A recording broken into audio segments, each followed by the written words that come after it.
فقد قال الله تبارك وتعالى في كلامه المجيد وفرقانه الحميد. أعوذ بالله من الشيطان الرجيم. بسم الله الرحمن الرحيم. إن الله وملائكته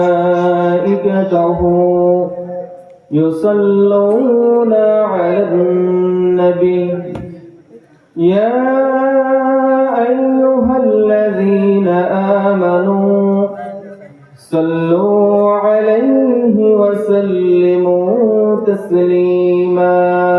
اللهم صل على محمد وعلى آل محمد كما صليت على إبراهيم وعلى آل إبراهيم إنك حميد مجيد.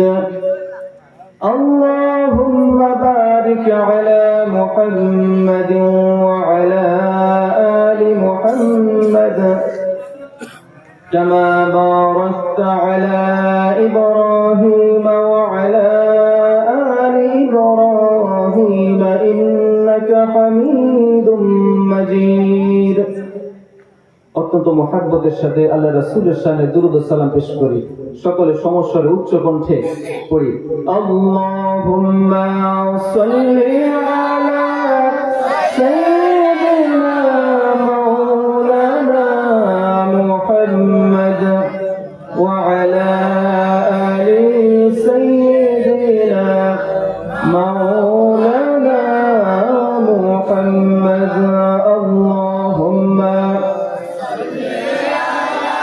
سيدنا مولانا محمد وعلى آل سيدنا مولانا محمد.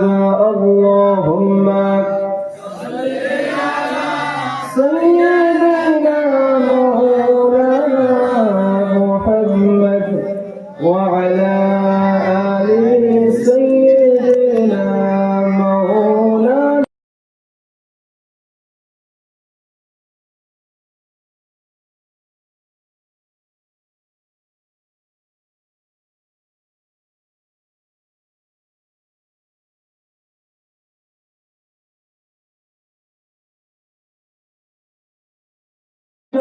بجلاله حسنت جميع خصاله. صلوا عليه وآله. هو الحبيب الذي ترجى شفاعته لكل هول من الأهوال مقتحم.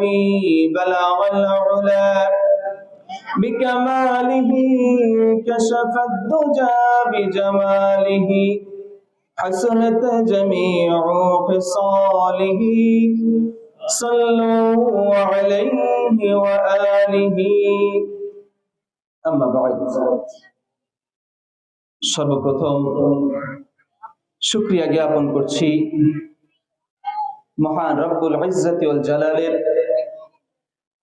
যিনি পৃথিবীর বুকে প্রায় 7.5 কোটি মানুষের মধ্য থেকে আমাদেরকে নির্বাচিত করে, ভালোবেসে, অত্যন্ত মহাব্বত করে, অত্যন্ত দয়া দেখিয়ে আমাদেরকে এই 7.5 কোটি মানুষের মধ্য থেকে মাত্র 250 কোটি মুসলমান পরিবারে জন্ম দিয়ে আমাদেরকে জন্মসূত্রেই মুসলমান হিসেবে দুনিয়াতে পাঠিয়েছেন। এই নিয়ামতের শুকরিয়া স্বরূপ কালিমাতুশ শুকর আদায় করি আলহামদুলিল্লাহ।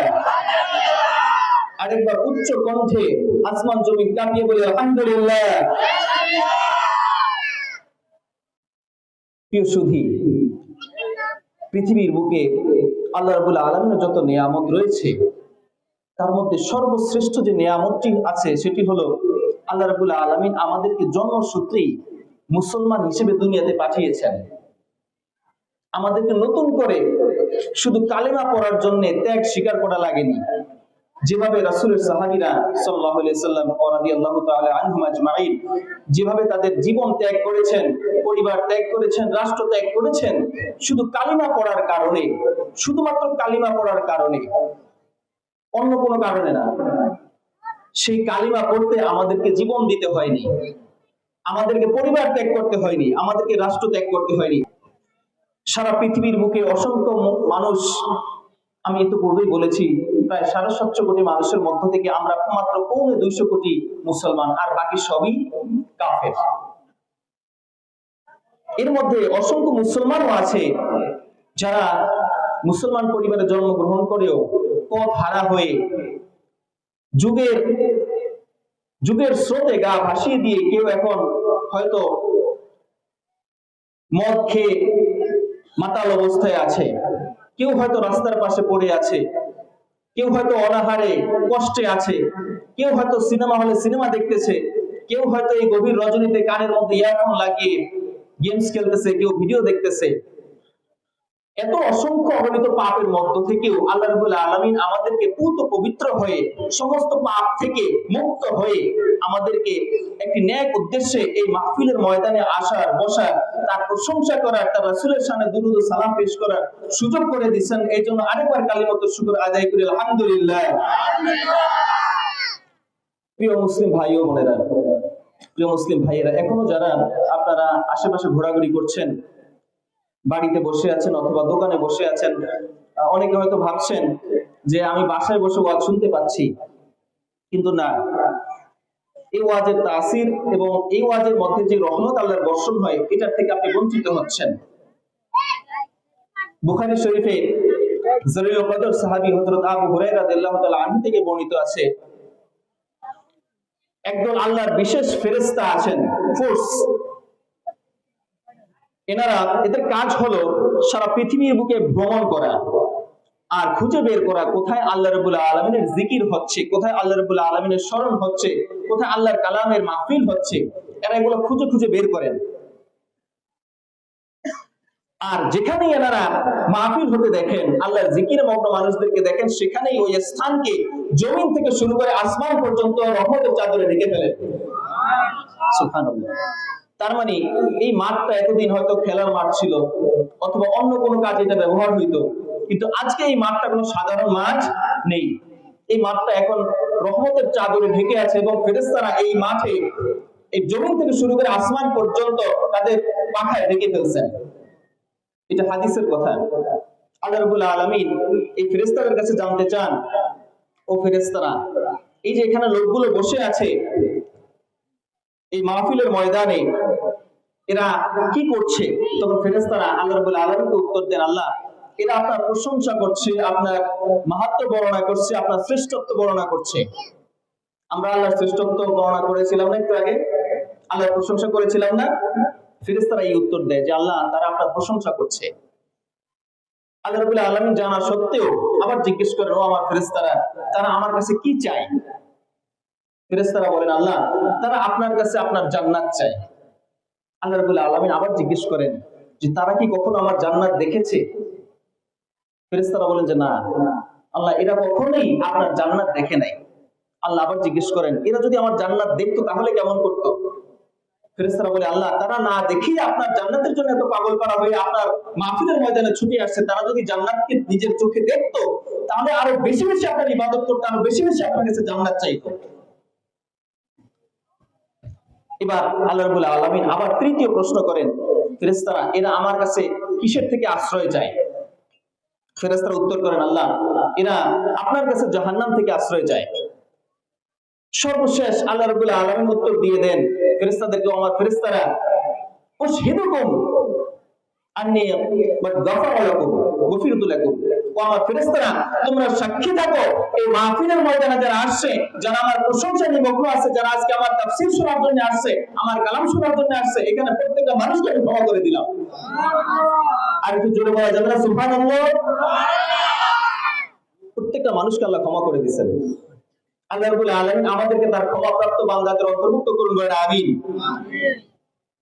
এখানে ফেরেশতারা ব্যাগরা দেয়, বলে আল্লাহ, এখানে তো অনেকেই ওয়াজ শুনতে আসছে, কিন্তু বাহিরের রাস্তার কয়েকজন মানুষ আছে, তারা আপনার ওয়াজ শুনতে আসে নাই, এমনি আসছে, অন্য কোনো প্রয়োজনে আসছে, এখানে মাহফিল হতে দেখে বসে গেছে, আসলে তারা আপনার মাহফিল শোনার উদ্দেশ্যে আসে নাই। এরকম 2-4 জন মানুষ থাকতে পারে। আল্লাহ রাব্বুল আলামিন বলেন, ফেরেশতারা, হুমুল জুলাসাউল্লাযীনা লাম ইয়াশকা বিহিম জালিসুহুম, এটা এমন একটা মানুষের মজলিস, এমন মানুষের মজলিস, এখানে বসলে কেউ বৃথা যাইতে পারে না। এখানে যারা অনর্থক ওয়াজ না শোনার উদ্দেশ্য বসে আছে, আমি তাদেরকে ক্ষমা করে দিলাম। সুতরাং যারা এখনো আশেপাশে আছেন, আমার আবেদন থাকবে সকলেই, আমার নয়, কোনো ব্যক্তির নয়, আপনারা আল্লাহ রাব্বুল আলামিনের কালামুল্লাহের আকর্ষণে অতি দ্রুত এই তাফসীরের মাঠে চলে আসুন। প্রিয় মুসলিম ভাইয়েরা, পবিত্র কালামুল্লাহর তাফসীরে প্রবেশ করার আগে আমি সর্বপ্রথম শুকরিয়া জ্ঞাপন করছি একতা বন্ধন যুব তাফসীর কমিটির উদ্যোগে ২য়তম বার্ষিক তাফসীরুল কোরআন মাহফিলের ব্যবস্থাপনা কমিটি যারা উদ্যোগ নিয়েছেন, যারা এই মাহফিল আঞ্জাম দিয়েছেন, এই মাহফিলের পেছনে যারা অর্থ ব্যয় করেছেন, সময় ব্যয় করেছেন, একতা বন্ধন যুব তাফসীর কমিটি, এনাদের এই অক্লান্ত পরিশ্রম, অর্থ দেওয়ার মানুষ আজকাল আছে, মাহফিলের কথা শুনলেই আলহামদুলিল্লাহ সকলে প্রাণ খুলে দান করেন। আর সময় দেয়া, মাহফিলের জন্য চেষ্টা করা, কাজ করা, দৌড়াদৌড়ি ছোটাছুটি করা, বিভিন্ন জিনিস আঞ্জাম দেওয়া, এগুলো খুব কঠিন কাজ। এখানে সবাই ব্যস্ততার কারণে আমরা প্রত্যেকেই ব্যস্ত। এই ব্যস্ততার মাঝেও যারা সময় দিয়েছেন, নিজের পরিশ্রম, সময়, মেধা ব্যয় করেছেন, তারা আসলে অনেক বড় কুরবানি করেছেন। আল্লাহ রাব্বুল আলামিন তাদেরকে দুনিয়া এবং আখিরাতে কল্যাণ দান করবেন, আমিন। প্রিয় মুসলিম ভাই ও বোনেরা, আমি আজকে আপনার সামনে পবিত্র কালামুল্লাহর 114 খানা সূরার মধ্য থেকে একখানা সূরার অল্প কিছু সংখ্যক আয়াত আলোচনা পেশ করব। আল্লাহ রাব্বুল আলামিন যদি আমাকে তৌফিক দান করেন, বলেন আমিন। এই সূরাটার নাম হলো সূরাতুল ফজর, পবিত্র কুরআনুল কারীমের 89 নম্বরতম সূরা।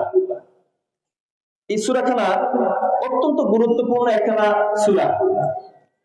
আসলে কুরআনুল কারীমের কোন আয়াত এবং কোন সূরাই একটা আরেকটার থেকে বেশি মর্যাদা, কম মর্যাদা এরকমটা নয়, সবগুলাই কার কথা?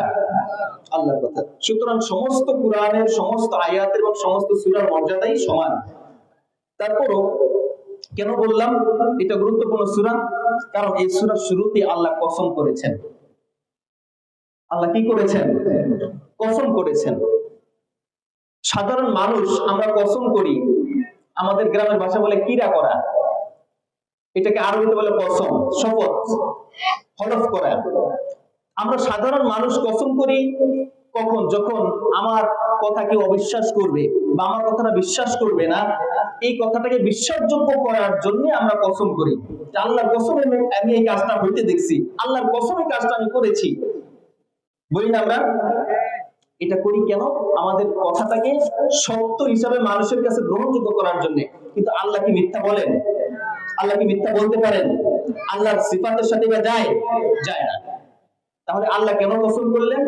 কারণ আল্লাহ এই কসমের পরবর্তীতে যে ভাষণটা দিবেন, যে কথাগুলো আমাদের উদ্দেশ্যে বলবেন, এই কথাটা অত্যন্ত গুরুত্বপূর্ণ, অত্যন্ত প্রয়োজনীয় এবং মানুষের জন্য অত্যন্ত আবশ্যক। এই গুরুত্ব বোঝানোর জন্য কেবলমাত্র আল্লাহ রাব্বুল আলামিন কসম করে সূরাটা শুরু করেছেন। সুবহানাল্লাহ। আল্লাহ রাব্বুল আলামিন পবিত্র কালামুল্লাহর অনেক সূরার মাঝে অনেক জায়গায় কসম করেছেন বিভিন্ন জিনিসের। যেমন আসসামাই যাতিল বুরুজ, আসমানের কসম করেছেন। অশ-শামসি ওয়া দুহাহা ওয়াল কমারি ইযা তালাহা, সূর্যের কসম করেছেন, চাঁদের কসম করেছেন। এভাবে বিভিন্ন জায়গায় বিভিন্ন জিনিসের কসম আল্লাহ রাব্বুল আলামিন করেছেন। এই সূরার মধ্যে আল্লাহ রাব্বুল আলামিন ফজরের কসম করেছেন। আরেকখানা সূরা আছে সূরা আসর, ওয়াল আসর ইন্নাল ইনসানা লাফি খুসর, সেখানে আল্লাহ রাব্বুল আলামিন যুগের, সময়ের কসম করেছেন। আর এইখানে এই সূরার শুরুতেই আল্লাহ রাব্বুল আলামিন ফজরের ওয়াক্তের কসম করেছেন। এখন আল্লাহ কিন্তু অপ্রাসঙ্গিক, অপ্রয়োজনীয় কোনো বিষয়ে কসম করতে পারেন না, করেন না। কোন একটা হিকমত এর মধ্যে লুকায়িত আছে। এখন এই হিকমতটা কি আমরা এই বিষয়ে সংক্ষেপে জানবো। আল্লাহ রাব্বুল আলামিন কেন ফজরের সময়টাকেই নির্বাচন করে নিলেন, এটার কসমই কেন করলেন, আমরা এটা বোঝার জন্য এর আগের সূরাটা দেখতে হবে। এর আগের সূরায় আল্লাহ রাব্বুল আলামিন বলেছেন, সূরা আল গাশিয়া, আউযু বিল্লাহি মিনাশ শাইতানির রাজীম, বিসমিল্লাহির রহমানির রহিম। হাল আতাকা হাদিসুল গাশিয়াহ ওয়াজুহুন ইয়াওমাইযিন খাশিআহ আমিলাতুন নাসিবাহ তাসলা নারান হামিয়াহ তুসকা মিন আইনিন আনিয়াহ লাইসা লাহুম তাআমুন ইল্লা মিন দরি'। আল্লাহ রাব্বুল আলামিন এই সূরাখানার মধ্যে কিয়ামতের পরবর্তী অবস্থা সম্পর্কে বর্ণনা দিয়েছেন। কিয়ামতের দিন মানুষ দুই শ্রেণীতে ভাগ হয়ে যাবে, একদল থাকবে মুসলমান মুমিন, আরেক দল থাকবে কাফের। আল্লাহ রাব্বুল আলামিন এই সূরা গাশিয়ার মধ্যে শুরুতেই বলে দিয়েছেন, রাসূলকে বলছেন, হাল আতাকা হাদিসুল গাশিয়া, আপনার কাছে কি আচ্ছন্নকারী কিয়ামতের বিস্তারিত বর্ণনা পৌঁছেছে? আল্লাহ রাসূল কিন্তু আলিমুল গায়ব ছিলেন না, তিনি গায়বের সংবাদ জানতেন না। আলিমুল গায়ব একমাত্র আল্লাহ, একমাত্র আল্লাহই কেবলমাত্র গায়বের সংবাদ জানেন, আর দুনিয়ার কাউকে তিনি জানার সুযোগ করে দেন নাই। তবে রাসূল আকরাম সাল্লাল্লাহু আলাইহি সাল্লামকে যে সমস্ত বিষয়গুলো আল্লাহ জানিয়ে দিতেন এগুলোই তিনি জানতেন গায়ব সম্পর্কে, এছাড়া তিনি কিছু জানতেন না। তারপরও আল্লাহ রাব্বুল আলামিন তো জানেন যে রাসূল কিয়ামত সম্পর্কে কিছু এখনো জানেন নাই, কারণ আল্লাহ তাকে জানান নাই। তারপরও আল্লাহ কেন প্রশ্ন করলেন, হাল আতাকা হাদিসুল গাশিয়া, আপনার কাছে কি কিয়ামতের সংবাদ পৌঁছেছে? কেন বললেন? গুরুত্ব বোঝানোর জন্য।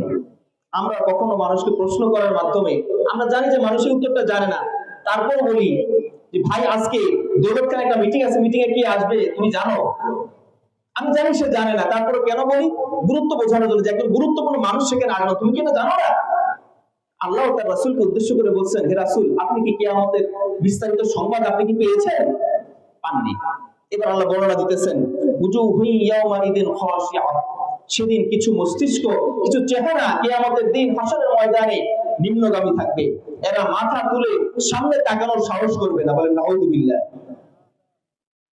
লজ্জায়, অপমানে, লাঞ্ছনায় কিয়ামতের দিন কাফির যারা, মুনাফিক যারা, এরা আদম থেকে শুরু করে কিয়ামত পর্যন্ত যত মানুষ, অসংখ্য যত মানুষ দুনিয়াতে আসছে, এদের সামনে লজ্জায়, অপমানে, লাঞ্ছনায় তারা নিচের দিকে তাকিয়ে থাকবে। চেহারা তুলে সামনে দেখবে এই সুযোগ তাদের হবে না, এই সাহস তাদের হবে না। আল্লাহ বলতেছেন, একদল মানুষ থাকবে যারা লজ্জায় তাদের মাথাটাকে নিচের দিকে দিয়ে রাখবে। আমিলাতুন নাসিবা, তাদের শরীর, তাদের চেহারায় ক্লান্তি, শ্রান্তি, প্রচন্ড ক্লান্তিতে জড়সড় হয়ে থাকবে। আমরা সারাদিন পরিশ্রম করার পরে যখন ঘরে ফিরে আসি, আমাদের চোখ লাল হয়ে যায়, কাপড় চোপড় ময়লা লেগে থাকে, কাপড় চোপড় ছেঁড়া ফাটা থাকে, চোখে ঘুম, সমস্ত গায়ে ধুলাবালি লেগে থাকে, প্রচন্ড ক্লান্ত শ্রান্ত, বাসায় গিয়ে গোসল করলে ঘুম চলে আসে। ওই যে ক্লান্তি অবস্থা চেহারায়, মুখে, শরীরে, কিয়ামতের দিন ওই মানুষগুলা, অপরাধীগুলা এরকম ক্লান্ত শ্রান্ত অবস্থায়, একেবারে নগণ্য অবস্থায় আল্লাহর সামনে উপস্থিত থাকবে, চেহারা নিচের দিকে দিয়ে রাখবে। তাসলা নারান হামিয়া, আল্লাহ বলছেন এই মানুষগুলো জাহান্নামে নিক্ষিপ্ত হবে। বলে নাউযুবিল্লাহ। আরো জোরে বলি নাউযুবিল্লাহ। আমরা কি জাহান্নামে যেতে চাই না জান্নাতে যেতে চাই? তাহলে আমরা জাহান্নাম থেকে মুক্তি চাই। আরো জোরে বলে নাউযুবিল্লাহ। আল্লাহ রাব্বুল আলামিন এরপর বলেন তাদের জন্য কি শাস্তি আছে। আরো এখানেই শেষ নয়, তুসকা মিন আইনিন আনিয়া, তাদের জন্য প্রচন্ড ফুটন্ত গরম পানি, তাদেরকে পানি পান করতে দেওয়া হবে। তারা প্রচন্ড তৃষ্ণায় যখন ছটফট করবে, 4 আঙ্গুল মাথার উপরে সূর্য থাকবে, প্রচন্ড যন্ত্রণায় ছটফট করবে, পানির তৃষ্ণা ছাতি ফেটে যাবে। যখন তারা পানি চাইবে ফেরেশতাদের কাছে, পানির জন্য হাহাকার করবে, তখন তাদেরকে ফুটন্ত গরম পানি, প্রচন্ড গরম পানি দেওয়া হবে পানি পান করানোর জন্য। এই পানি পান করার সাথে সাথে সমস্ত নারী ভুঁড়িগুলা পায়খানা রাস্তা দিয়ে বের হয়ে যাবে গলে গলে। কঠিন শাস্তি। এরপরে আল্লাহ বলছেন, লাইসা লাহুম তুআমুন ইল্লা মিন দরি, তারা যখন ক্ষুধায় ছটফট করবে তখন তাদেরকে কাঁটাযুক্ত এক ধরনের বন জঙ্গল খাইতে দেওয়া হবে। এটাই তাদের খাওয়া, গরম পানি, গরম পুঁজ, রক্ত আর এই কাঁটাযুক্ত এই ফলটা তাদের খাওয়া হবে। এরপর আল্লাহ বলছেন এটা তো খাবে তারা ক্ষুধা নিবারণের জন্য, কিন্তু তাদের সে পরিবর্তন হবে না। লা ইউসমিনু ওয়ালা ইউগনি মিন জু, তাদের এই খাবারের মাধ্যমে তাদের ক্ষুধা নিবারণ হবে না এবং তাদের শরীরে ক্লান্তিও দূর হবে না, তাদের শরীরে কোনো শক্তি আসবে না। এরপর আল্লাহ রাব্বুল আলামিন বলছেন, উজুহুন ইয়াওমাইযিন নাঈমা, হে আমার রাসূল, কিয়ামতের পরবর্তীতে শুধু জাহান্নামী না, কিছু জান্নাতি মানুষও থাকবে। যাদের চেহারা থাকবে উজুহু ইয়াউমাইদিন নাঈমা, যাদের চেহারায় আনন্দ উজ্জ্বল থাকবে, তারা পরিবারের কাছে তাদের আমলনামা পাওয়ার সাথে সাথে পরিবারের কাছে ছুটে দৌড়াবে। আমাদের ছেলেরা যখন রেজাল্ট পায়, A+ যখন পায়, গোল্ডেন A+ পায়, তখন কেমন করে দৌড়াইয়া বাসায় চলে যায়, গিয়ে ফোনটা আগে নেয়, নিয়ে প্রথমে বাবাকে জানায়, এরপরে মাকে জানায়, এরপর আত্মীয়স্বজন যারা আছে সবাইকে ফোন দিয়ে জানায় না ভাই? কিয়ামতের দিন যারা নেক আমলনামা, জান্নাতীরা যখন আমলনামাটা ডান হাতে পাবে, তখন এইটা দৌড়াতে থাকবে তাদের পরিবারের কাছে, মাসরুরান, দৌড়ায় তাদের পরিবারের কাছে গিয়ে বলবে, দেখো আল্লাহ আমাকে জান্নাতের সার্টিফিকেট দিয়ে দিয়েছেন, বলা সুবহানাল্লাহ।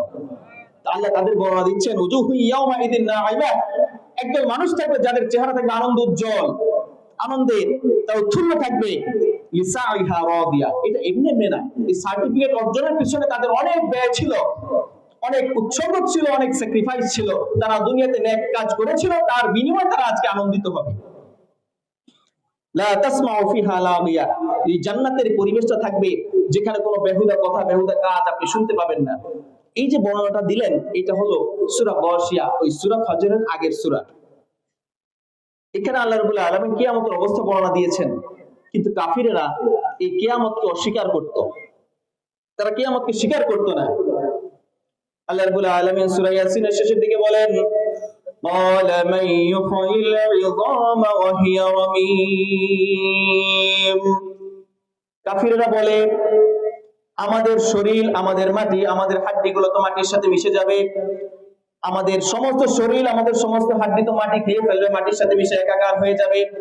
কোন সেই সত্তা আছেন যিনি আমাদেরকে এই মাটি থেকে আবার পুনরায় জন্ম দিতে পারেন? এমন শক্তি সামর্থ্য দুনিয়ার কারো আছে কিনা? কারণ তারা তাদের সাধারণ আকল বিশ্বাস করে, সাধারণ আকল দিয়ে আল্লাহর কাজ, আল্লাহর শক্তি, আল্লাহর সামর্থ্য আমাদের উপলব্ধি করা সম্ভব না। তারা তাদের সাধারণ আকল দিয়ে, এটুকু মস্তিষ্ক দিয়ে আল্লাহর কাজকর্ম বিশ্লেষণ করতে চায়। তারা বলে, আমাদের মাটি তো, আমাদের হাড্ডি তো মাটির সাথে মিশে যাবে, একাকার হয়ে যাবে, কে এটাকে আবার জীবিত করবে, কে আবার এখান থেকে তৈরি করবে? আল্লাহ উত্তর দিচ্ছেন পরের আয়াতে সূরা ইয়াসিনে, কুল ইউহয়িহা আল্লাযী আনশাআহা আউওয়ালা মাররা।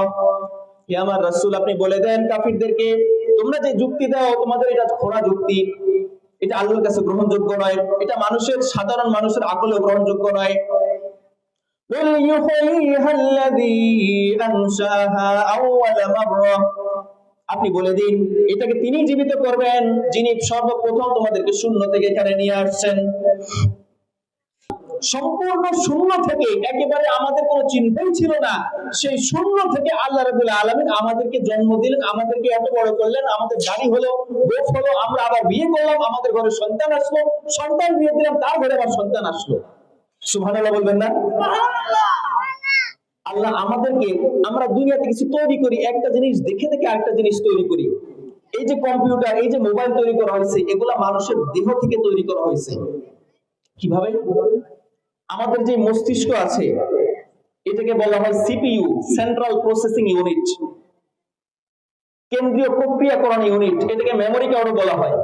আমরা জন্ম থেকে শুরু করে আজ পর্যন্ত যত কিছু ঘটছে, অনেক কিছুই আমাদের মনে আছে, আবার অনেক কিছুই আমরা ভুলে গেছি, ঠিক কিনা? অনেক কিছুই আমাদের মনে আছে, এটা আমরা কিভাবে মনে রাখছি? এই যে আমাদের মস্তিষ্কের মধ্যে এগুলো সব সেভ করা আছে। এই মস্তিষ্ক দিয়েছেন কে? আর একটু জোরে বলি, কে দিয়েছেন? আল্লাহ। এই মস্তিষ্কের মধ্যে সবকিছু সেভ হয়ে থাকে। আমরা একটা কিছু দেখে দেখে আরেকটা জিনিস তৈরি করি, এই মস্তিষ্ক থেকেই। এই মস্তিষ্ক নিয়ে গবেষণা করে বিজ্ঞানীরা মেমোরি কার্ড আবিষ্কার করেছে, বলেন সুবহানাল্লাহ।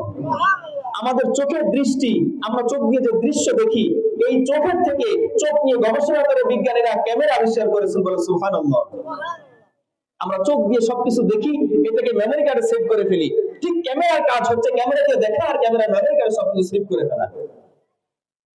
আল্লাহ রাব্বুল আলামিন আমরা কিছু না দেখে তৈরি করতে পারি না, এটা অসম্ভব। যেটার অস্তিত্ব নাই দুনিয়াতে, এটাকে আমরা অস্তিত্ব দিতে পারি না। কিন্তু আল্লাহ রাব্বুল আলামিন, আমাদের কোনো অস্তিত্ব ছিল না, আমাদের কোনো চিহ্ন ছিল না। আজ থেকে 200 বছর আগেও আমরা দুনিয়াতে আসবো, আমাদের বাপ দাদা দুনিয়াতে আসবে, এটা কেউ জানতো না। সেই আল্লাহ, সেই মহান রব্বুল আলামিন, যিনি আমাদেরকে শূন্য থেকে, কোনো অস্তিত্ব ছাড়াই আমাদেরকে দুনিয়াতে পাঠালেন, সে আল্লাহ কি আমাদের হাড্ডি থেকে আমাদেরকে তৈরি করতে অক্ষম? অক্ষম নাকি? আল্লাহ যুক্তি দিয়েছেন, তোমাদের হাড্ডি তো পচে যাবে, মাটির সাথে তো থেকে যাবে, তোমাদের হাড্ডির উপাদান মাটির সাথে মিশে যাবে, মাটির সাথে থাকবে, কিন্তু আমি আল্লাহ তোমাদেরকে সৃষ্টি করেছিলাম যখন তোমাদের কোনো অস্তিত্বই ছিল না। সুবহানাল্লাহ। পবিত্র সহিহুল বুখারীতে আসহুল কিতাব বা'দাল কিতাবিল্লাহ এই কিতাবে আসছে, রাসূল আকরাম সাল্লাল্লাহু আলাইহি ওয়াসাল্লাম থেকে বর্ণিত আছে একটা হাদিস। সেই হাদিসে রাসূল আকরাম সাল্লাল্লাহু আলাইহি ওয়াসাল্লাম বলেছেন যে একজন লোক, এই মানুষটা সারা জীবন পাপ কাজ করেছে, জীবনে একটা মাত্র নেক আমল তার নাই। আমরা যারা মানুষ আছি আমরা পাপ কাজ করি, অনেকেই করি কিনা ভাই? দুনিয়াতে আল্লাহর রাসূল ছাড়া আর সবাই পাপী, একমাত্র আল্লাহর নবী এবং আল্লাহর রাসূলরা নিষ্পাপ। এছাড়া দুনিয়াতে যত মানুষ আসছে, ভবিষ্যতে আসবে, সবাই কোনো না কোনো পাপ থাকবে। তিনি যত বড় আলেম, যত বড় ফকির, যত বড় আবেদ হন না কেন, তার কোনো না কোনো পাপ কাজ থাকবে। পাপী আমরা অসংখ্য অগণিত পাপ কাজ করি, অহরহ মিথ্যা কথা বলি, জিনা করি, ব্যভিচার করি, চোখের জিনা করি, কানের জিনা করি, প্রত্যেকটা পায়ে পায়ে আমরা অপরাধ করি, কিন্তু আমাদের নেক কাজও আছে, আছে কিনা? আমরা আল্লাহকে স্বীকার করি কি করি না? আল্লাহ রাসূলকে স্বীকার করি কি করি না? আল্লাহর এই কিতাবকে স্বীকার করি কি করি না? করি। কিছু নেক কাজ আমরা করি, 5 ওয়াক্ত নামাজও পড়ি, রোজা রাখি, কিন্তু ওই মানুষটা, আল্লাহ রাসূল বলছেন, এই মানুষটা এমন একটা পাপী মানুষ ছিল, সারাটা জীবন সে পাপ কাজ করছে, দুনিয়ার এমন কোনো পাপ ছিল না যেটা সেটা বাদ দিছে। সে প্রত্যেকটা পাপ কাজেই তার পদচারণা ছিল, কিন্তু সারাটা জীবন সে একটা নেক কাজও করে নাই। শেষ জীবনে সে গিয়ে যখন বুঝলো, যখন তার চুল দাড়ি পাকলো, আমাদের দেশে দেখবেন কিছু মানুষ আছে, এরা সারা জীবন ঘুষ খায়, সুদ খায়, জিনা করে, ব্যভিচার করে, আর শেষ জীবনে গিয়ে একদম ফেরেশতা হয়ে যায়। তো আসল মানুষের আসল আমল করার সময় হলো যৌবন। যৌবনের ইবাদত আল্লাহর কাছে সবথেকে প্রিয়, বলেন সুবহানাল্লাহ। সুতরাং আমরা যারা যুবক আছি, আমরা জীবনটাকে হেলায় ফেলায়, মোবাইল টিপাই, সিনেমা দেখায়, গেমস খেলার জন্য নষ্ট না করে দিই। যৌবনের ইবাদতটা আল্লাহর কাছে সবথেকে প্রিয়। কারণ কি? কারণ বৃদ্ধ হয়ে গেলে কাপড় ঠিক রাখা যায় না, সেন্স ঠিক রাখা যায় না, নামাজ ঠিক রাখা যায় না, কাপড় চোপড় ঠিক রাখা যায় না। এই জন্য যৌবনের ইবাদতটা আল্লাহর কাছে সবথেকে প্রিয়। তো বলছিলাম, ওই লোকটা সারা জীবন পাপ কাজ করেছে, তার জীবনে কোনো নেক কাজ নাই। শেষ জীবনে গিয়ে যখন তার দাড়ি গজালো, চুল পাকলো, সে চিন্তা করলো, আমি তো সারাটা জীবন আল্লাহকে অস্বীকার করেছি, কোনো নেক কাজ করি নাই, আমি মৃত্যুর পরে গিয়ে যদি দেখি আসলে আল্লাহ বলে একজন কেউ আছেন, তাইলে আমার অবস্থা হবে কি? সে কিন্তু আল্লাহকে বিশ্বাস করতো না। এখন সে মরার আগে চিন্তা করলো, আমি তো আল্লাহকে বিশ্বাস করি না, যাক মরে গেলাম, মাটির সাথে মিশে গেলাম, এরপরে আল্লাহ নেই, আমাকে শাস্তি দিলেন না, কিন্তু মরার পরে যদি গিয়ে দেখি আসলে আল্লাহ বলতে কেউ একজন আছেন, তখন আমার অবস্থা হবে কি? মানুষটা ভয় পেয়ে গেছে, তার অন্তরে আল্লাহর ভয় জাগছে। সে তার সমস্ত সন্তানদেরকে ডাকলো, ডেকে বলল, আমার সন্তানেরা, আমি কি তোমাদের হক যথাযথভাবে পালন করেছিলাম? দুনিয়ার মানুষ যত পাপী হোক, একটা বিড়িখোর মানুষও চায় না তার সন্তানরা বিড়ি খাক, ঠিক কিনা ভাই? চায় নাকি?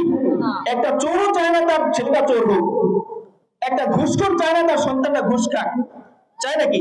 কারণ সন্তানের মায়া, সন্তানের প্রতি ভালোবাসা নিজের চাইতে বেশি। দিল্লির সম্রাট বাবর, দিল্লির সম্রাট, দিল্লি, বাংলাদেশ, পাকিস্তান, ভারত সব দেশ মিলে ছিল একটা দেশ। সম্রাট বাবর, তার একমাত্র সন্তান হুমায়ুন অসুস্থ, প্রচন্ড অসুস্থ। হুমায়ুন প্রায় মরণাপন্ন, হুঁশ নাই, শেষ নাই, বেহুশ হয়ে পড়ে আছে বিছানায়। সম্রাট বাবর রাতের অন্ধকারে সব চিকিৎসা যখন ব্যর্থ হলো, নিজের একমাত্র সন্তান, যে হাই হাই, আমার সন্তান যদি আমার আগে দুনিয়া থেকে চলে যায়, তাহলে আমার পরে আমার জন্য দোয়া করবে কে? ছেলে সন্তান, একটা সন্তান, সে যদি চলে যায়, তাহলে আর তার কোনো বংশ থাকে দুনিয়াতে? আমাদের সন্তান রেখে গেলে সন্তান থেকে সন্তান আসে, তার থেকে আরেক সন্তান আসে। আমি দুনিয়া থেকে চলে গেলেও আমার সন্তান, আমার নাতি পুতি, আমার পত্নী, তার ঘরে যে আসবে, এরা আমার জন্য দোয়া করবে যে আল্লাহ আমার পুরো পুরুষটা আপনি মাফ করে দেন। আপনারা করেন কিনা ভাই? আপনারা যাদের ঘরের মধ্যে আছেন, এই ঘরের মালিক আজ থেকে 100 বছর আগে আপনার দাদা ছিল, আপনার বাবা ছিল, তারা আপনাকে ঘর দিয়ে গেছেন, তাদের জন্য একটু দোয়া করা উচিত না ভাই? দোয়া করবেন। তো সম্রাট বাবর চিন্তা করলো, আমার একমাত্র সন্তান যদি দুনিয়া থেকে চলে যায়, তাহলে আমার জন্য দোয়া করবে কে? আমার জন্য মাফ চাইবে কে? সে সারা রাত আল্লাহর কাছে তাহাজ্জুদ নামাজ আদায় করে সারা রাত আল্লাহর কাছে কান্নাকাটি করছে, করে সম্রাট হুমায়ুনের পাশে বসে কান্না করছে, আল্লাহ আপনি দয়া করে আমার যতটুকু হায়াত বেশি আছে, এই হায়াতটুকু আমার সন্তান হুমায়ুনকে দিয়ে দেন, আমাকে দুনিয়া থেকে এই হায়াতটুকু কমায় আমাকে দুনিয়া থেকে নিয়ে যান। বাবা সন্তানের জন্য দোয়া করছে, জানি না আল্লাহ দোয়া কবুল করেছে কিনা। এর কিছুদিন পর সম্রাট হুমায়ুন আলহামদুলিল্লাহ সুস্থ হয়ে গেছেন, আর এর কিছুদিন পরে সম্রাট বাবর দুনিয়া থেকে চলে গেছেন। তো সন্তানের জন্য মানুষের ভালোবাসা নিজের জীবনের চাইতে বেশি থাকে, নিজের জীবন দিয়ে দেয়। সন্তানরা যখন এই পাপী লোকটাকে বলল যে বাবা আপনি সারা জীবন আপনার সমস্ত সম্পদ সমস্ত জীবন আমাদের জন্য ব্যয় করেছেন, বাবা আমরা আপনার থেকে কোনো দুঃখ পাইনি, তখন বাবা বললেন সন্তানেরা আমি তোমাদের কাছে একটা ওসিয়ত করে যাই, দয়া করে তোমরা এই ওসিয়তটা রক্ষা করবে। ওসিয়তটা হলো আমি যখন মৃত্যুবরণ করব আমাকে তোমরা আমার লাশটাকে সম্মানের সাথে মাটির মধ্যে দাফন না করে আমার লাশটাকে জ্বালিয়ে দিবা। লাশটাকে কি করতে হবে ভাই? জ্বালিয়ে দিতে হবে। এমন ভাবে জ্বালাবা যেন একটা হাড্ডিও যেন অবশিষ্ট না থাকে। কিন্তু তাদের লাশ পুড়ে যায় না, কিন্তু তার হাড্ডিগুলো থেকে যায়। তো ওই লোকটা বললো যে হাড্ডিগুলো যেন গলে যায় এমন আগুন দিয়ে জ্বালিয়ে দিবা, এবং আমার যে ছাইগুলো হবে ছাইটাকে দুইটা ভাগে ভাগ করবা এবং দুইটা ব্যাগে ভরবা। এগুলাকে তোমরা সংরক্ষণ করে রাখবা, আর যেদিন প্রচন্ড ঝড় উঠবে প্রচন্ড তুফান শুরু হয়ে যাবে সেদিন একটা ব্যাগ নিয়ে তোমরা চলে যাবা সমুদ্রের তীরে, বিশাল সমুদ্রের তীরে। আর যখন প্রচন্ড বাতাস বইবে ওই বাতাসের মধ্যে এই ছাইগুলো উড়িয়ে দিবা। আর আরেকটা ব্যাগ নিয়ে তোমরা চলে যাবা বিশাল মরুভূমি যেখানে আছে সেখানে প্রচন্ড বাতাসের মধ্যে এই ছাইগুলোকে তোমরা উড়িয়ে দিবা। আল্লাহ রাসূল সাল্লাল্লাহু আলাইহি ওয়াসাল্লাম বলেন ওই মানুষটাকে আল্লাহ রাব্বুল আলামিন জীবিত করলেন, জীবিত করে জিজ্ঞেস করলেন ও আমার বান্দা তুমি এই কাজ কেন করলা? তখন ওই পাপী বান্দা বলল আল্লাহ আপনি তো আলিমুম বিযাতিস সুদূর, আপনি অন্তরের খবর জানেন, আমি কেন এই কাজটা করছি এটা আপনি খুব ভালো করেই জানেন। আপনারা কি বলতে পারেন কেন সেই কাজটা করছিল? কেন করছিল? আল্লাহর ভয়ে। কেন করছিল ভাই? যে আল্লাহ যদি থাকেন আর আমাকে যদি আবার জীবিত করেন তাহলে আল্লাহর শাস্তি থেকে যে একটা নেক কাজের উসিলা আমি বেঁচে যাব সেই সুযোগ আমার হাতে নাই। আল্লাহ রাসূল বলেন ওই লোকটার মনে যে আল্লাহর ভয় থাকছে এই ভয়ের কারণে আল্লাহ রাব্বুল আলামিন তাকে maaf করে দিলেন। বলা সুবহানাল্লাহ।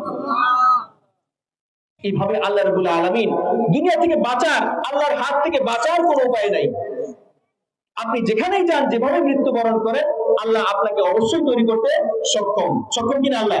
এইজন্য আল্লাহ বলেন কুল ইউহয়িহাল্লাযী আনশাহা আউওয়ালা মাররা, তিনি সেই সত্তা যে তোমাদেরকে শূন্য থেকে পৃথিবীতে পাঠিয়েছিলেন সেই সত্তা তোমাদের এখনো আছেন, ভবিষ্যতে থাকবেন, তিনি চিরঞ্জীব চিরস্থায়ী। এই যে কাফিররা তাদের আল্লাহকে অস্বীকার করতো, কিয়ামতকে অস্বীকার করতো, বিশ্বাস করতো না যে কিয়ামত কিভাবে হবে, এটা কিভাবে সম্ভব, আল্লাহ কিভাবে আমাদেরকে উঠাবেন। এই কিয়ামতকে তারা অস্বীকার করার পরে আল্লাহ রাব্বুল আলামিন কিয়ামতের বর্ণনা দিলেন, দেওয়ার পরে সূরায় এসে আল্লাহ বলতেছেন ওয়াল ফাজর, ফজরের কসম। কেন কসম করলেন ফজরের? এতক্ষণ আমরা ফজরের কসম আল্লাহ কেন করলেন এটা উপমায় ছিলাম। এবার জবনিকায় আসি, সেটা হলো ফজর এমন একটা ওয়াক্ত যে সময়ে মানুষ নতুন করে জন্মগ্রহণ করে।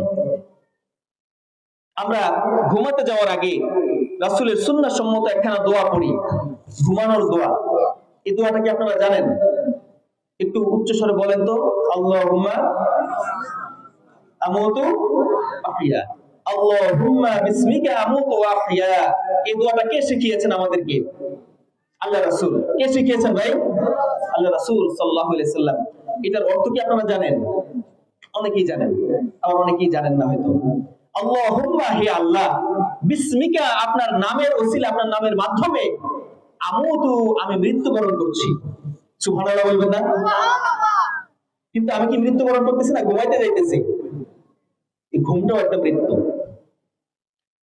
অনেক মানুষ ঘুমাতে যায় আর দুনিয়ার আলো দেখতে পায় না। আছেন এরকম ভাই আমাদের সমাজে? অনেক মানুষ ঘুমাইতে গেছে মাগরিবের পরে, ইশারের পরে, ঈশার নামাজ পড়ে, সে কল্পনাও করে নাই যে কালকে দিনটা সে দেখতে পাবে না। কিন্তু ওই যে ঘুমাইছে, ঘুম থেকে আর সে ফেরত আসে নাই। আল্লাহ রাব্বুল আলামিনের রাসূল শিখিয়েছেন ঘুমাতে যাওয়ার আগে তোমরা পড়ো আল্লাহুম্মা, হে আল্লাহ, বিসমিকা, আপনার নামে, আমুতু, আমি মৃত্যুবরণ করছি, ওয়া আহইয়া, আর আপনি যদি চান তাইলে আমি আবার ফজরের সময় জীবিত হব। বল সুবহানাল্লাহ। তাইলে আমরা জীবিত হব কোন সময় ভাই?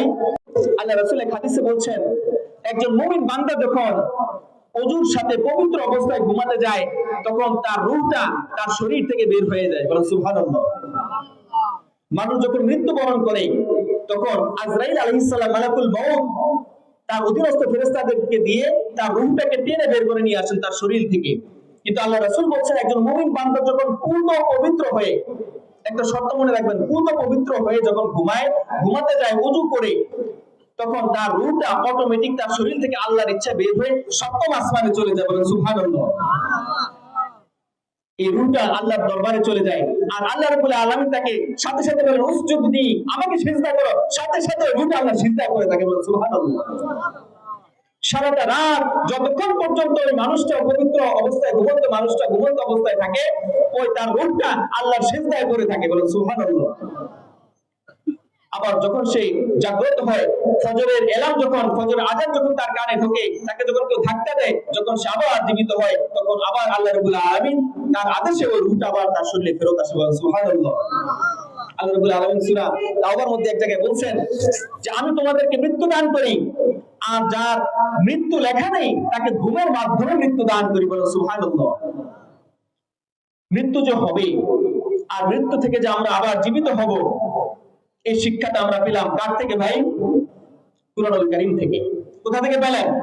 কুরআনুল কারীম থেকে। আমরা আবার জীবিত হব, এটার একটা প্রতিচ্ছবি আল্লাহ দুনিয়াতে রেখে দিয়েছেন যে তোমরা যে ঘুমাতে যাও, এই ঘুমের মধ্যে আমি মৃত্যু দিতে পারি, এই ঘুমটাও একটা মৃত্যু।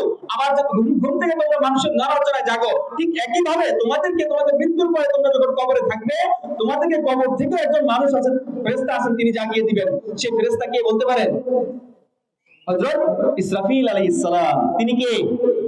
তার এক সিংহার ফুৎকারে সমস্ত মুর্দা, যত মৃত মানুষ আছে, সমস্ত মানুষগুলা তার হুঙ্কারে, তার আওয়াজে, তার সিংহার ফুৎকারের এই আওয়াজে আবার কবর থেকে উঠে দাঁড়িয়ে যাবে। সুবহানাল্লাহ। এই জন্য আল্লাহ রাব্বুল আলামিন ফজরের কসম করেছেন। কেন? তোমরা যে আল্লাহ কিয়ামতকে, বাসিবাদাল মাউতকে স্বীকার করো, তোমাদেরকে আবার ফেরত আসতে হবে, যেভাবে তোমরা ফজরের সময় মৃত্যু থেকে আবার জীবিত হও। সুবহানাল্লাহ। এই জন্য আমরা একটা শিক্ষা আজকে এখান থেকে নেব। আমরা যারা আজকে ওয়াজ শুনছি, যেখান থেকে বসে যেখানেই শুনছি, আমরা সকলেই ঘুমাতে যাওয়ার আগে ওযু করে যাব। তাহলে আপনার সারাটা রাত ইবাদতে কেটে যাবে, আপনার রূহ আল্লাহর ইবাদতে কাটিয়ে যাবে, আর আপনার ক্লান্তি দূর হয়ে যাবে, আপনার বিশ্রাম নেওয়া হয়ে যাবে। আল্লাহ কত সুন্দর মানুষের সমাধান দিয়েছেন। আরেকটা সুন্নাহ বলে রাখি, আল্লাহ রাসূল সাল্লাল্লাহু আলাইহি ওয়াসাল্লাম বলেছেন, যারা ইশারের নামাজ এবং ফজরের নামাজ জামাতের সাথে আদায় করলো, আল্লাহ রাব্বুল আলামিন, সে যদিও ঘুমিয়ে সারাটা রাত কাটিয়েছে, কিন্তু সারা রাত তার আমলনামায় ইবাদত লিখতে থাকে। কে লিখতে থাকে? কিরামান কাতিবিন। তার সারাটা রাত যেন সে ইবাদতে কাটিয়ে দিল, তার আমলনামায় এতটুকু সওয়াব আল্লাহ রাব্বুল আলামিন লিখে দেন। বলেন সুবহানাল্লাহ। এই জন্য আসেন আমরা এই দুইটা আমল করব। একটা হলো ফজর এবং ইশারের নামাজ কোনোভাবেই যেন জামাত ত্যাগ না হয়।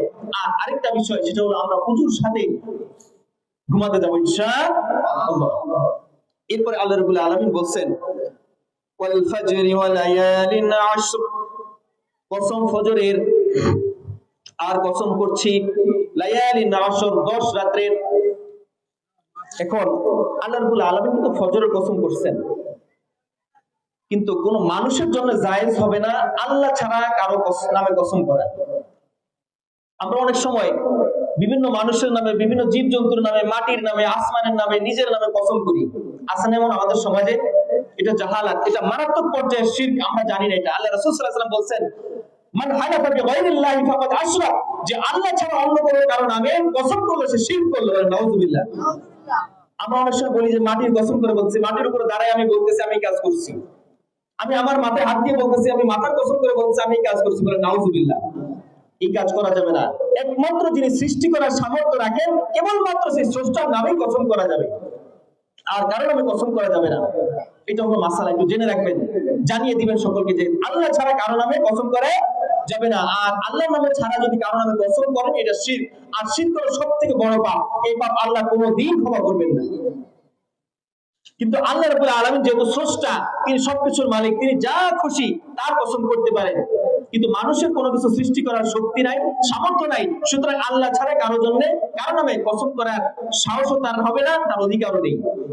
আল্লাহ রাব্বুল আলামিন ফজরের কসম করেছেন এখানে, এটা বোঝানোর জন্য যে আমি পরবর্তী যে ভাষণ দেব, এবং অতীতে যে ভাষণটা আমি আগের সূরা গাসিয়ার মধ্যে দিয়েছি, এই কিয়ামতকে যে তোমরা অস্বীকার করো, তোমরা কি ফজরের সময় যে মৃত্যু থেকে আবার জীবিত হও, এটা কি অস্বীকার করতে পারো? কেউ পারবে না। এভাবেই তোমাদেরকে একসময় তোমরা যখন কবরে ঘুমন্ত অবস্থায় থাকবে, তোমাদেরকে সেখান থেকে আবার আমি উত্থিত করব। এরপর আল্লাহ রাব্বুল আলামিন কসম করছেন, ওয়া লায়ালিন আশর, আর 10 রাতের কসম। সময় মাত্র 1 ঘন্টা। কেবলমাত্র একখানা আয়াত ফজরের তাফসীর হলো, এখনো সামনে অনেক বাকি। আল্লাহ রাব্বুল আলামিন যেন তৌফিক দান করেন, বলেন আমিন। আল্লাহ রাব্বুল আলামিন এরপর আয়াতে বলেছেন ওয়ালায়ালিন আশর, আর 10 রাতের কসম। এখন এই 10টা রাত কবে, এটা নিয়ে ইমামদের মধ্যে মতভেদ আছে। তবে অধিকাংশ উলামায়ে কেরামের মতে, আমি সংক্ষেপে বলে যাচ্ছি, অধিকাংশ উলামায়ে কেরামের মতে, মুফাসসিরিনে কেরামের মতে এই 10টা রাত্র হলো দুনিয়ার একটা বছরের সবথেকে গুরুত্বপূর্ণ 10টা রাত। সেই 10টা রাত হলো জিলহজ মাসের প্রথম 10 রাত। কোন মাসের ভাই? যে মাসে আমরা কুরবানি করি, যে মাসে আমাদের দেশের মানুষেরা, বিভিন্ন দেশের মানুষেরা হজ করতে যায়, এই জিলহজ মাসের 1 থেকে 10 তারিখ পর্যন্ত আল্লাহ রাসূল এক হাদিসে বলছেন যে আল্লাহর কাছে সমস্ত বছরে সবথেকে প্রিয় ইবাদত হলো এই 10 দিনের ইবাদত। বলেন সুবহানাল্লাহ। এই 10 দিনের এবং এই 10 রাতের ইবাদত আল্লাহর কাছে সবথেকে প্রিয় ইবাদত। এই জন্য উলামায়ে কেরাম, মুফাসসিরিনে কেরাম বলছেন যে আল্লাহ রাব্বুল আলামিন এখানে 10 রাতের কসম করেছেন। এই 10টা রাত হলো এই জিলহজ মাসের 10 রাত।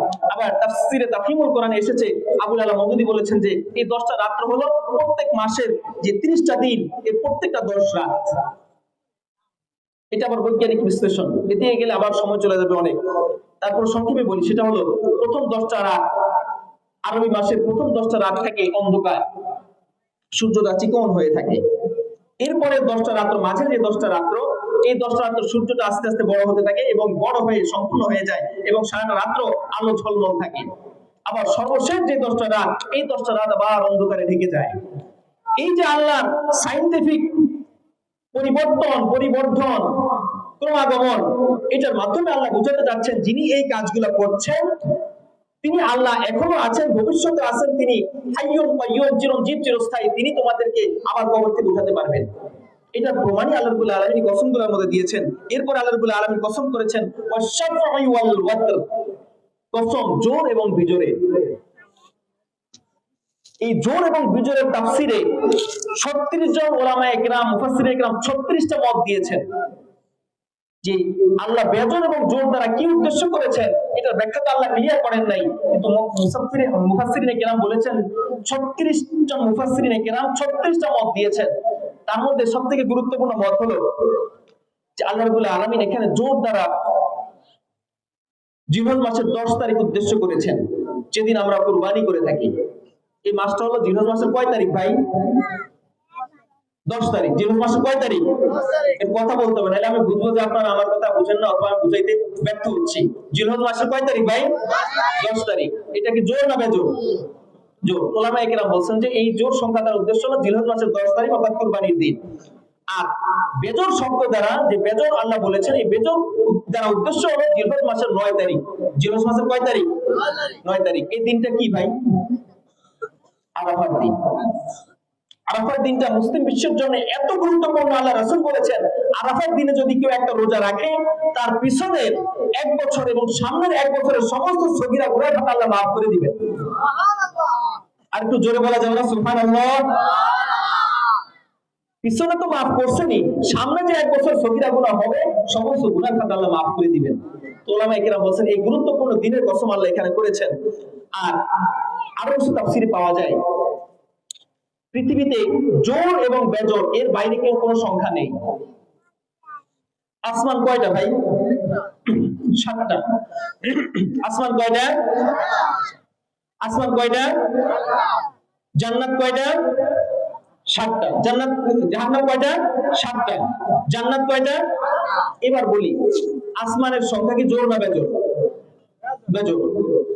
জাহান্নামের সংখ্যা কি জোর না বেজোর? বেজোর। জান্নাতের সংখ্যা কি জোর না বেজোর? বেজোর। জোর। জান্নাতের সংখ্যা হলো 8টা। জান্নাতের সংখ্যা কয়টা? 8টা। তাহলে এটা কি জোর না বেজোর? জোর। আল্লাহ কি জোর না বেজোর? একজন। বেজোর, তাই না? আচ্ছা, আমরা যে দুনিয়াতে আসছি, আমরা কি জোরের মাধ্যমে আসছি না শুধুমাত্র মায়ের পেট থেকে জন্ম নিছি? জোরের মাধ্যমে আসছে। আল্লাহ বলেছেন ওয়াখালাকনাকুম আজওয়াজা, আমি তোমাদেরকে সৃষ্টি করেছি জোড়ায় জোড়ায়। জোড়া ছাড়া কোনো সন্তান আসে না, কিন্তু আল্লাহ রাব্বুল আলামিন জোড়া ছাড়াও সন্তান দিতে সক্ষম না অক্ষম? সক্ষম। তাহলে জোরের কসম করেছেন আল্লাহ, বেজোরের কসম করেছেন। আদম আলাইহিস সালাম আসছেন, তিনি কি জোরের থেকে আসছেন না বেজোরের থেকে আসছেন না শূন্য থেকে আসছেন? শূন্য থেকে আসছেন। তার কোনো অস্তিত্ব ছিল না, তার কোনো বাবা মা ছিল না, আল্লাহ নিজ হাতে তাকে তৈরি করেছেন। আর ঈসা আলাইহিস সালাম তিনি কি জোরের থেকে জন্মগ্রহণ করেছেন না বেজর থেকে জন্মগ্রহণ করেছেন? ঈসা আলাইহিস সালামের বাবা ছিল, মা ছিল না। একমাত্র মায়ের মাধ্যমে আল্লাহ রাব্বুল আলামিন তার কুদরতের মাধ্যমে তাকে দুনিয়াতে পাঠিয়েছেন। তাহলে ঈসা আলাইহিস সালাম জোরের মাধ্যমে আসছে না বেজরের মাধ্যমে আসছে? বেজরের মাধ্যমে। আচ্ছা এইবার আসি, এতক্ষণ তো সংক্ষেপে বললাম, এবার আসি আসমানে যে তারকারা যে আমরা দেখি, এই তারকার সংখ্যা জোর না বেজর বলতে পারবো আমরা? একমাত্র আল্লাহু আ'লাম, আর দুনিয়া কেউ বলতে পারবে না। এরপরে আপনি যদি বলি আল্লাহ রাব্বুল আলামিন যদি আপনাকে শক্তি দেয়, সামর্থ্য দেয়, আপনার ব্রেনে কুলায়, হয়তো আল্লাহ আপনাকে তাওফিক দিবেন আসমানের তারকা গুণে শেষ করার মতো, তাহলে আমরা গুনতে গুনতে গুনতে গুনতে একটা সময় যদি শেষ করি, তাহলে রেজাল্ট দাঁড়াবে কি? হয় জোর হবে, না হলে বেজর হবে। এর বাইরে কি যাইতে পারবে? পারবে না। পৃথিবীতে যত জিনিসপত্র আমরা দেখি আর যত জিনিসপত্র আমরা দেখি না, যত জিনিসপত্র আমাদের দৃষ্টিগোচর হয়, যত জিনিসপত্র আমাদের দৃষ্টির বাইরে আছে, সমস্ত কিছু হয় জোর, না হলে বেজর। এই আল্লাহ রাব্বুল আলামিন ওয়াশ-শাফিঈ ওয়াল ওয়াতর সংক্ষিপ্ত একটা শব্দ, মাত্র দুইটা শব্দের মাধ্যমে দুনিয়ার সমস্ত কিছুর কসম করেছেন। বলে সুবহানাল্লাহ, সুবহানাল্লাহ, সুবহানাল্লাহ। সংক্ষিপ্ত একটা শব্দের মাধ্যমে সমস্ত কিছুর কসম করে ফেলছেন আল্লাহ। এরপরে বলতেছেন ওয়াল লাইলি ইযা ইয়াসর, কসম রাতেরও, রাতটা যখন অতিবাহিত হতে থাকে। এটা একটা গুরুত্বপূর্ণ সময়, যখন আমরা সারাদিন ক্লান্ত শ্রান্ত হয়ে এসে রাতে ঘুমাই, একটু বিশ্রাম গ্রহণ করি, আল্লাহ সেই রাতের কসম করেছেন। এরপরে বলেছেন হাল ফি যালিকা ফাসামুল লিযি হিজর। আচ্ছা আমরা একটু জিকির করতে পারি কিনা? আল্লাহ বলেন আলা বিযিকরিল্লাহি তাতমাইন্নুল কুলুব, লা ইলাহা ইল্লাল্লাহ, লা ইলাহা ইল্লাল্লাহ, লা ইলাহা ইল্লাল্লাহ, লা ইলাহা ইল্লাল্লাহ, লা ইলাহা ইল্লাল্লাহ, লা ইলাহা ইল্লাল্লাহ, মুহাম্মাদুর রাসূলুল্লাহ। আল্লাহ রাব্বুল আলামিন এই সমস্ত কসম শেষ করে এতক্ষণ পর্যন্ত আল্লাহ রাব্বুল আলামিন ভাষণ, তার সংক্ষিপ্ত ভাষণে ভূমিকা দিলেন। এবং ভূমিকায় আমরা সাধারণত যারা প্রশ্ন লিখি পরীক্ষার খাতায়, একটা ভূমিকা থাকে, এটার উপক্রমণিকা বলে, এটার অবতরণিকা বলে, ভূমিকা বলে, সূচনা বলে, প্রারম্ভিকা বলে। এটার মধ্যে আমরা এই প্রশ্নের মূল কথাটাকে নিয়ে আসি যে আমি পরবর্তী প্রশ্নের মধ্যে কি আলোচনা করব। ঠিক আল্লাহ রাব্বুল আলামিন এতক্ষণ ভূমিকা দিয়েছেন, ইফতিতাহ ভূমিকা দিয়েছেন। এখন আল্লাহ রাব্বুল আলামিন ভাষণটা দিবেন যে এতগুলা জিনিসের কসম আমি করেছি, অত্যন্ত গুরুত্বপূর্ণ জিনিস তোমাদের সামনে তুলে ধরবো। সেই জিনিসটা হলো কি? আউযু বিল্লাহি মিনাশ শাইতানির রাজীম, বিসমিল্লাহির রাহমানির রহিম। ألم تر كيف فعل ربك بعاد إرم ذات العماد التي لم يخلق مثلها في البلاد। পৃথিবীতে যত জাতি আসছে এবং যত জাতি আসবে, এই সমস্ত জাতির মধ্যে সবথেকে শক্তিশালী একটা জাতি ছিল। আল্লাহ রাব্বুল আলামিন তাদের দৃষ্টান্ত এখানে উপস্থাপন করেছেন এবং মক্কার কাফিরদেরকে, কুরাইশদেরকে, মুশরিকদেরকে উদ্দেশ্য করে চ্যালেঞ্জ করেছেন যে তোমরা আল্লাহকে ভয় করছো না, আল্লাহকে বিশ্বাস করছো না, তোমরা তো ক্ষুদ্র জাতি। আমাদের উচ্চতা সর্বোচ্চ 6 ফিট। কত ফিট ভাই? 6 ফিট। আল্লাহ বলছেন আলাম তারা কাইফা ফাআলা রাব্বুকা বিআদ, হে আল্লাহ রাসূল, হে আমার রাসূল, আপনি কি ওই জাতির সম্পর্কে জানেন? ওই জাতিকে দেখেছেন যে জাতির নাম ছিল আদ। কোন জাতি? আদ জাতি। এই আদ ছিল ইরামের সন্তান। তাফসীরে কুরতুবীতে আসছে আদ ইবনে ইরাম ইবনে আউস ইবনে শাম ইবনে নূহ, এরা ছিল নূহ আলাইহিস সালামের সন্তান, বংশধর। নূহ আলাইহিস সালামের ছেলে ছিল শাম, শামের ছেলে ছিল আউস, আউসের ছেলে ছিল ইরাম, আর ইরামের ছেলে হলো আদ জাতি। আদ এরা ছিল পৃথিবীর সবথেকে শক্তিশালী, ক্ষমতাধর এবং সবথেকে জালিম সম্প্রদায়। তাফসীরে কুরতুবীতে এসেছে, আল্লামা কুরতুবী রাহিমাহুল্লাহ লিখেছেন যে এই জাতির এক একজন মানুষের উচ্চতা ছিল 500 হাত। কত হাত ছিল ভাই? কানা রাজুলুম মিনহুম খামসা মিয়াতি আল খামসা মিয়া, তাদের এক একজন মানুষের উচ্চতা ছিল 500 হাত। এবং তিনি আরো ব্যাখ্যা করেছেন এই 500 হাত আমাদের এই 1.5 ফিটের 500 হাত না। একটা 500 হাত উঁচু মানুষ যতটা লম্বা হয় তার হাতটা যত লম্বা, ওই হাতের 500 হাত ছিল তার উচ্চতা। সুবহানাল্লাহ। এবং অল কসির মিনহুম, এবং তাদের মধ্যে সবথেকে ছোট্ট মানুষটা যেটা ছিল, সবথেকে বেটে, সবথেকে বামন যে মানুষটা ছিল, তার উচ্চতা ছিল 300 হাত। সুবহানাল্লাহ। আর আদম আলাইহিস সালামের উচ্চতা ছিল 60 হাত। কত হাত? আদম আলাইহিস সালাম, আল্লাহ রাসূল এক হাদিসে বলেছেন যে আদম ছিলেন সবথেকে লম্বা মানুষ, এবং তার পরবর্তীতে যত মানুষ দুনিয়াতে আসছে সবাই তার থেকে কমের দিকে আসছে। তো মুফাসসিরিন কেরাম অনেকে এই ইমাম কুরতুবী রাহমাতুল্লাহ আলাইহির এই ব্যাখ্যাটাকে অনেকে বলে যে না, এটা হইতে পারে না, কারণ আদমের থেকে পরবর্তী বংশধর ছোট হবে, 500 তো হইতে পারে না। তো এটার ব্যাখ্যা অনেক উলামা ইকরাম, মুফাসসিরিন ইকরাম ব্যাখ্যা দিয়েছেন যে এরপরে আয়াতে আল্লাহ রাব্বুল আলামিন বলেছেন আল্লাতী লাম ইখলাক মিসলুহা ফিল বিলাদ, তারা এমন একটা জাতি ছিল যেই জাতি আল্লাহ ইতিপূর্বে আর তৈরি করেন নাই। তার মানে তারা এতটা উচ্চ লম্বা, এতটা শক্তিশালী ছিল যা ইতিপূর্বে আল্লাহ রাব্বুল আলামিন এর থেকে লম্বা মানুষ আর দুনিয়াতে তৈরি করেন নাই। তাহলে তাদের একজন উচ্চতা ছিল 500 হাত। তো এই সময়ে ওই যুগে যারা ছিল সবার উচ্চতা কিন্তু এটা ছিল না, এটা ছিল শুধুমাত্র আদ জাতির। এখন বর্তমান বিশ্বের দিকে যদি আমরা তাকাই, আমরা দেখবো আমাদের উচ্চতা মাত্র 5.5 ফিট 5 ফিট, কিন্তু আরব দেশগুলোতে যদি আপনারা যান, এক একজন মানুষ দেখলে আপনি উপর দিকে তাকায় থাকা লাগবে। বিশাল দেহি, তাদের দেহ পাশেও যেরকম চড়া, উঁচাই লম্বা সেরকম। তারা আমাদের থেকে শক্তিশালী, বিশেষ করে আফ্রিকার যারা, এদের সাথে মনে হয় আমাদের 5 জন কুস্তি করে পারবে না, এত শক্তিশালী এরা। তো তৎকালীন সময়ে আদ জাতি ছিল পৃথিবীর সব থেকে শক্তিশালী ক্ষমতাধর জাতি। এদের শরীর দেহ ছিল আশেপাশের মানুষের চেয়ে অনেক লম্বা। তাফসীর ইবনে কাসির আসছে, আল্লামা ইমাম ইবনে কাসির লিখেছেন যে এর এক একজন মানুষ, আদ জাতির আদ সম্প্রদায়ের একজন মানুষ যখন পাশের কোনো গোত্রের সাথে ঝগড়া বাজতো, তখন এরা বিশাল বড় কয়েক মণ ওজনের একটা পাথর তুললা ছুঁড়ে মারতো। ওই পাথরটা এত বড় যে ওই পাথরের নিচে পড়ে একটা বংশ নির্বংশ হয়ে যেত। এরা কত শক্তিশালী ক্ষমতাধর ছিল। এরা আশেপাশের মানুষগুলোর উপর প্রচন্ড জুলুম করেছে, অত্যাচার করেছে। আল্লাহ রাব্বুল আলামিন তাদেরকে পৃথিবী থেকে নিশ্চিহ্ন করে দিয়েছেন, বলেন নাউযুবিল্লাহ। যাদের উচ্চতা ছিল বিশাল, 500 হাত ছিল তাদের উচ্চতা, বিশাল শক্তিশালী ছিল, তাদেরকে আল্লাহ রাব্বুল আলামিন কোরআনে এক আয়াতে বলেছেন তাদেরকে 8 দিন 7 রাত প্রচন্ড বর্ষণে, প্রচন্ড ঝড় তুফান দিয়ে এক রাতে তাদেরকে ধ্বংস করে দিয়েছেন, বলেন সুবহানাল্লাহ।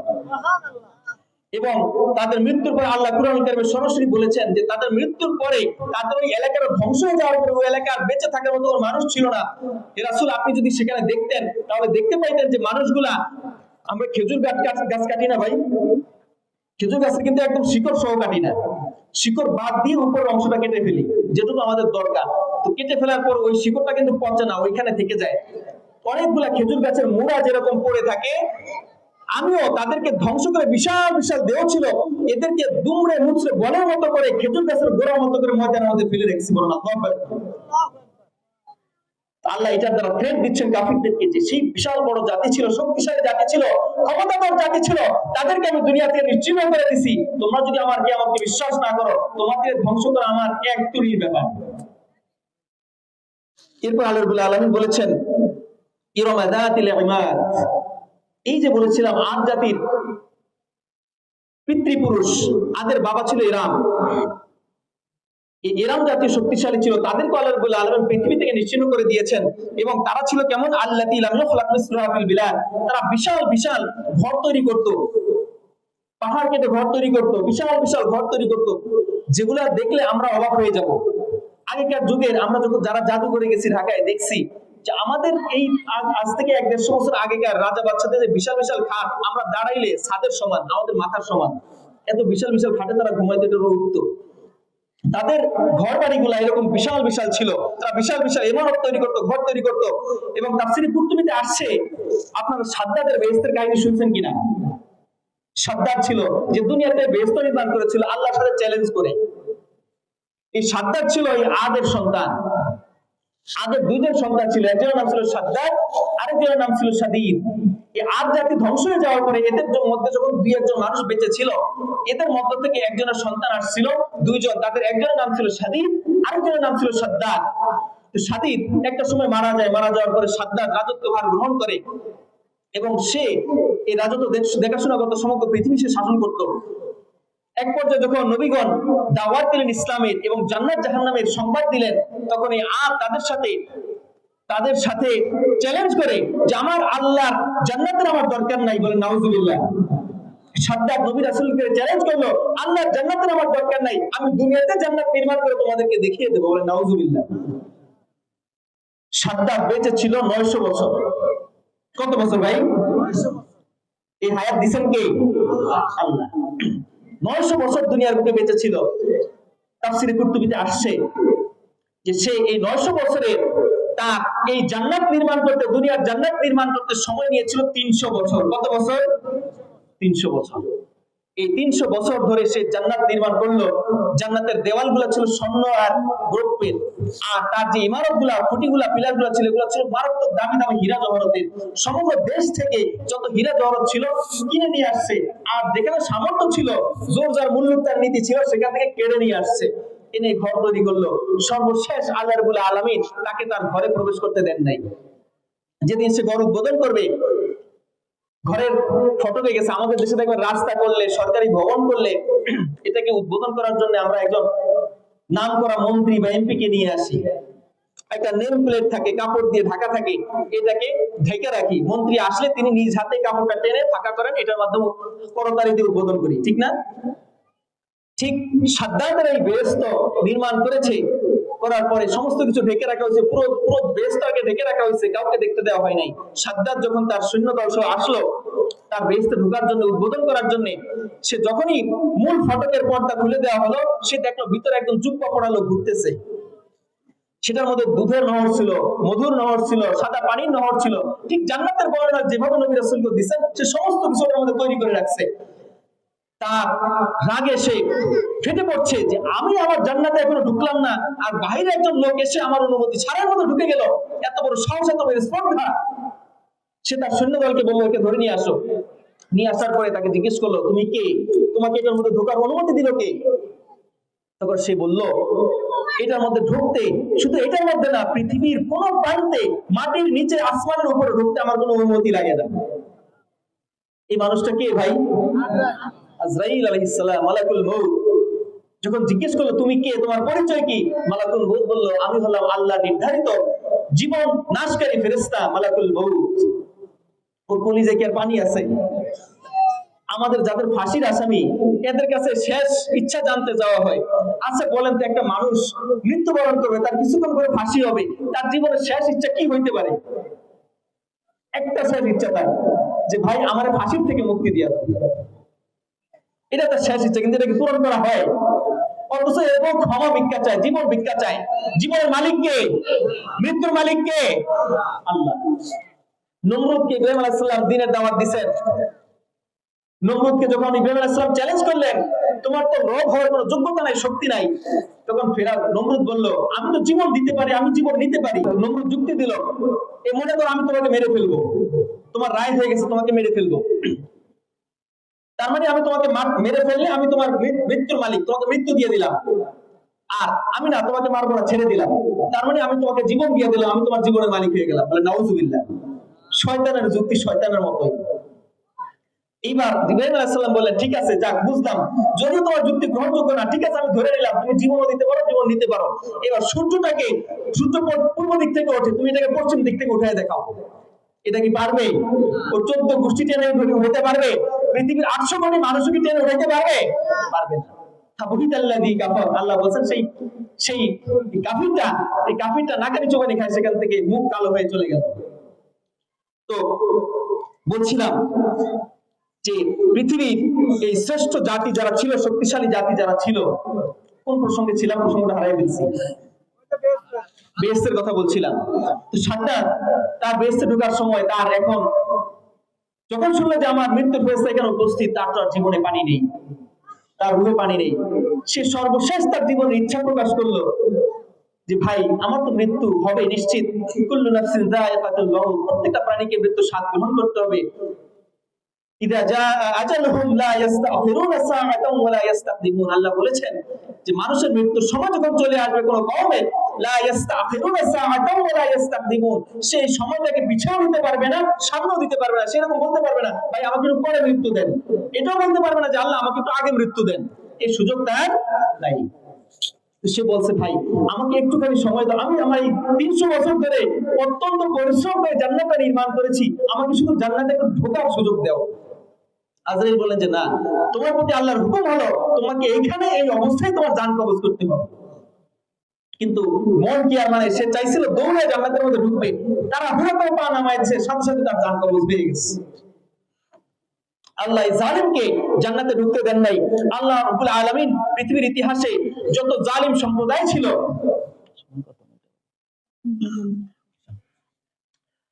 জালিম সম্প্রদায় যারা ছিল পৃথিবীর ইতিহাসে, সমস্ত জালিমকে আল্লাহ রাব্বুল আলামিন পৃথিবী থেকে তাওবা ছাড়াই ধ্বংস করেছে। আল্লাহ রাব্বুল আলামিন কোরআনুল কারীমে 4 জায়গায় বলছেন ইন্নাল্লাহা লা ইয়াহদিল কওমাজ জালিমিন। পৃথিবীতে যতই শক্তিশালী লোক ছিল, যত শক্তিশালী ক্ষমতাধর মানুষ ছিল, সকলকে আল্লাহ নাকানি চুবানি দিয়ে পৃথিবী থেকে নিশ্চিহ্ন করে দিয়েছেন। আপনারা জানেন নমরুদ ছিল শক্তিশালী, তাকে ধ্বংস করছেন কি দিয়া? সামান্য মশা দিয়া। মানে আল্লাহ এটা চ্যালেঞ্জ করছেন যে তোমাদেরকে মারার জন্য তোমাদের থেকে বড় কিছু দরকার নাই, তোমরা ঘোড়া, তোমাদেরকে মারার জন্য আমি হাতি পাঠাই নাই, তোমাদের মতো শক্তিশালী ক্ষমতাধর লোক আমার একটা মশার সমান শক্তিও নাই তোমাদের। নমরুদকে একটা মশা দিয়ে আকুত্তবিতে আসছে তাফসিরে, যে মশাটা তার মাথার মধ্যে 40 বছর যাবত তাকে আঘাত করছে। একটা মশা আমাদের কানের পাশে ভনভন করলে আমরা ঘুমাইতে পারি না, বিরক্ত লাগে, দৌড়াদৌড়ি করি, ছোটাছুটি করি, মশারি টানাই, কয়েল জ্বালাই, আর তার এই মাথার মধ্যে মশাটা 40 বছর যাবত তার মাথার মধ্যে ভনভন ভনভন করছে। এই শাস্তি দিয়ে সর্বশেষ মাথা বাইরেতে বাইরেতে সর্বশেষ তার দাসীর মাধ্যমে এক বাড়ি দিচ্ছে, সে দুনিয়া থেকে বিদায় হয়ে গেছে। একইভাবে জালেম সরকার ছিল ফেরাউন, তাকে আল্লাহ রাব্বুল আলামিন দুনিয়া থেকে নিশ্চিহ্ন করে দিয়েছেন। ফেরাউন যখন মুসা আলাইহিস সালামের উম্মতদের পেছনে পেছনে ধাওয়া করতেছিল, মুসা আলাইহিস সালাম তার স্বল্প সংখ্যক উম্মতকে নিয়ে, বিভিন্ন তাফসিরে আসছে যে এই সমুদ্রটা ছিল তৎকালীন সময়ে নীল নদ, নীল নদের কিনারায় গিয়ে পৌঁছাইছেন, পেছনে নীল নদ, দুই পাশে দুইটা পাহাড়, সামনে থেকে আসতেছে ফেরাউন, পালানোর কোনো উপায় নাই, তিনি ওইখানে গিয়ে আটকে গেছেন। এখন তার সাথে সঙ্গী সাথীরা, তার উম্মতেরা বলছে ইয়া নবী আল্লাহ, আল্লাহ কি আমাদেরকে এখানেই আসতে বলছেন? এখন তো আমাদের বাঁচার উপায় নেই, আল্লাহ কি আমাদেরকে জালিম ফেরাউন সরকারের হাতে আমাদেরকে মৃত্যুবরণ করাবেন? তখন মুসা আলাইহিস সালাম বললেন না, আল্লাহ রাব্বুল আলামিন আমাকে এখানেই আসতে বলছেন, তিনি অবশ্যই আমাদেরকে উদ্ধার করবেন। সর্বশেষ ফেরাউন যখন তার দলবল নিয়ে চলে আসলো কাছাকাছি, তখন সাথে সাথে আল্লাহ রাব্বুল আলামিন তাকে আদেশ করলেন আনিদ্রিব বিআসাকাল হাজার, আনিদ্রিব বিআসাকাল বাহর। মুসা আলাইহিস সালামকে আল্লাহ আদেশ করলেন তোমার হাতের যে কুদরতি লাঠি আমি দিয়েছি, লাঠি দ্বারা তোমার এই সামনের সমুদ্রকে আঘাত করো। আঘাত করার সাথে সাথে তাফসিরে আসছে 12টা রাস্তা হয়ে গেছে, বলে সুবহানাল্লাহ। কয়টা রাস্তা হলো? 12টা দরকার ছিল স্বল্প সংখ্যক মানুষ, কিন্তু ওই তাফসিরে আসছে যে ওই মানুষগুলোর মধ্যে 12টা বংশের মানুষ ছিল। কয়টা বংশের? এক বংশ আরেক বংশকে দেখতে পারে না, এক বংশ আরেক বংশের কাজ দেখতে পারে না, এক বংশ আরেক বংশের চেহারা দেখতে পারে না, এরকম দ্বন্দ্ব সেই সময়ও ছিল। এই জন্য পরস্পর যাতে এক রাস্তা হলে ওই রাস্তা দিয়ে চলাফেরা করতে দ্বন্দ্ব না হয়, এই জন্য আল্লাহ রাব্বুল আলামিন 12টা রাস্তা করে দিয়েছেন, বলে সুবহানাল্লাহ। তো প্রিয় সুধী, আপনাদের আজকের প্রধান মেহমান চলে আসছেন মঞ্চে। তাফসীর আমি বুঝেছিলাম যে আসলে তাফসীর শেষ করতে পারবো না, আগাইতে পারবো না, এই ফেরাউনের সর্বশেষ পরিণতিটা বলে আমি শেষ করছি।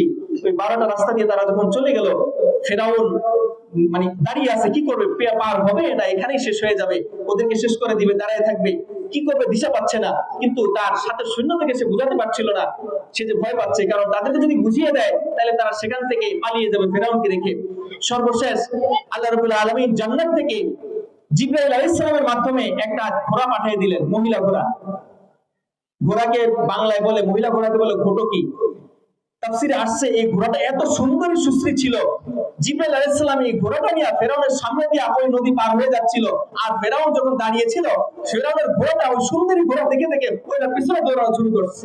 সুবহানাল্লাহ বলবেন না? ফেরাউনের ঘোড়া আর ফেরাউনের কন্ট্রোল থাকলো না, সাথে সাথে ঢুকে গেল।